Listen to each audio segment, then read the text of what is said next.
Going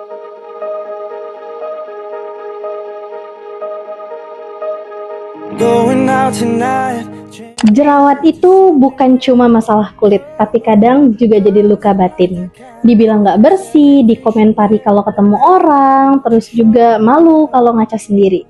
Tapi hari ini kita akan dengarkan langsung kisah nyata dari seorang pejuang jerawat yang akhirnya menemukan harapan dan pulih bersama di IPH Skin Clinic.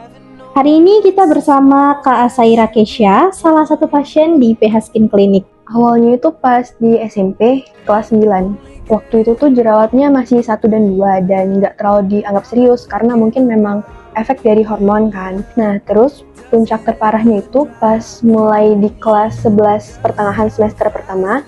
Itu awalnya jerawatnya ada di bagian pipi yang paling banyak dan itu juga masih positive thinking kalau misalnya efek dari hormon. Karena juga masih di usia-usia remaja kan.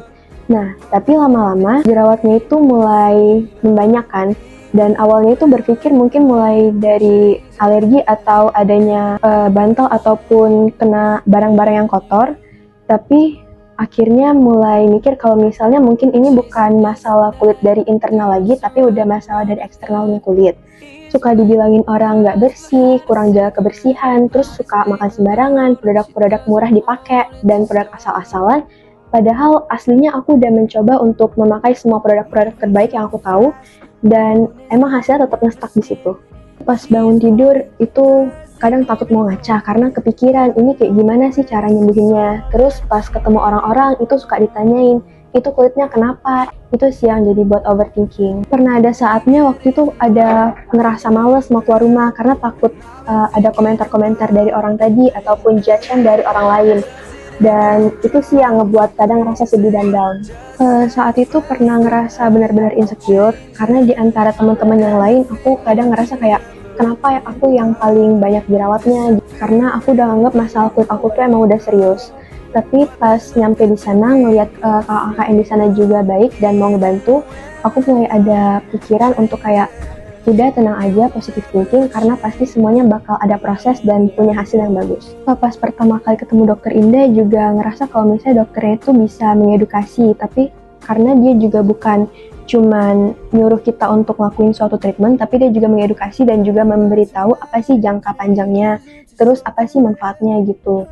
Awalnya treatment pertama yang disaranin itu facial sama eye toning, karena kulit aku kemarin itu lumayan banyak komedo-komedo dan juga jerawat yang numpuk, sama kemerahannya itu lumayan parah. Kalau eye toning itu benar-benar bantu untuk ngeredahin kemerahan dan ngebuat jerawat aku tuh lebih reda, jadi nggak mudah ngeradang gitu. Dan untuk skin booster juga itu benar-benar ngebantu banget.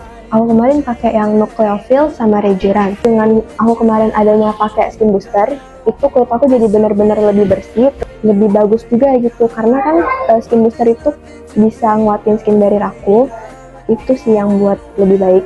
Aku juga benar-benar berterima kasih sama dokter Indah karena dari awal dia yang udah membantu aku dalam perjalanan menyembuhkan kulit aku. Terus dia juga udah ngasih edukasi tentang kulit. Kepercayaan diri aku makin meningkat karena sekarang aku udah ngerasa kalau misalnya nggak ada yang harus aku takutin lagi. Kulitku mungkin pernah rusak, tapi kini hatiku pulih. Teman cantik IPH, mungkin kamu juga sedang dalam perjuangan yang sama, tapi tenang saja, kamu tidak sendiri. Di IPH Skin Clinic, kami juga siap mendampingi. Bukan hanya merawat, tapi juga memperbaiki luka hatimu yang kadang tak terlihat. Sampai jumpa di episode selanjutnya. Untuk kamu yang sedang berjuang, luka ini akan sembuh dan kamu akan kembali bersinar bersama IPH Skin Clinic.